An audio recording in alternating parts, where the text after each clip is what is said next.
J'étais au téléphone avec ma mère et ce qui s'est passé, c'est que, bon, évidemment, j'étais très vigilante parce que c'est Jérusalem et qu'il y avait eu 7 attaques la veille. Et là, je vois un homme qui marche en face de moi, bon, un passant a priori normal. Et je vois qu'il arrive droit sur moi, donc je me décale et je vois qu'il me suit.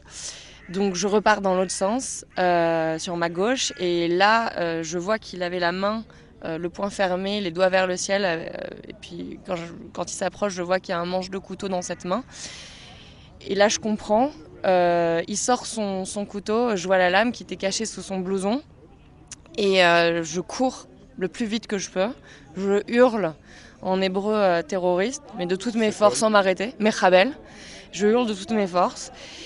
Et en même temps, j'avais ma mère au bout du fil. Je sais pas, à un moment donné, j'ai dû couper la conversation parce que je l'ai entendue, elle, hurler dans mes oreilles. Ma fille, qu'est-ce qu'il va faire à ma fille? Mais vraiment en hurlant. C'est des criminels, ces gens-là. Ce mec-là, il a fait 3 ans de prison pour terrorisme. Il venait d'être relâché. Il n'a pas compris la leçon. Il a tenté de recommencer. C'est un récidiviste pour moi. Et pour se mettre si vous voulez, dans la dynamique de vouloir tuer quelqu'un et d'en tuer un maximum, il faut quand même déjà être un petit peu fêlé. On peut vouloir reconnaître plein de choses, qu'il y a des situations qui sont dramatiques dans certaines zones. Ce qui se passe maintenant avec les bouclages des quartiers, c'est extrêmement difficile pour la population.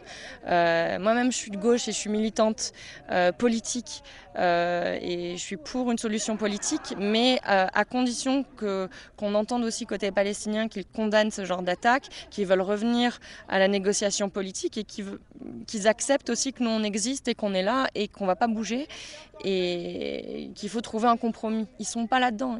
Je me bagarre, j'ai peur dans la rue. Quand je vais faire mes courses, les premiers jours surtout, j'ai eu assez peur. J'ai eu des coups vraiment de panique. Et je me suis mise à courir, je me suis adossée contre des murs. J'ai eu peur au moindre bruit, à la moindre personne qui s'approchait trop près. J'essaie de maintenir une distance vraiment de sécurité entre moi et les gens dans la rue. Je me retourne 4 fois, enfin bon.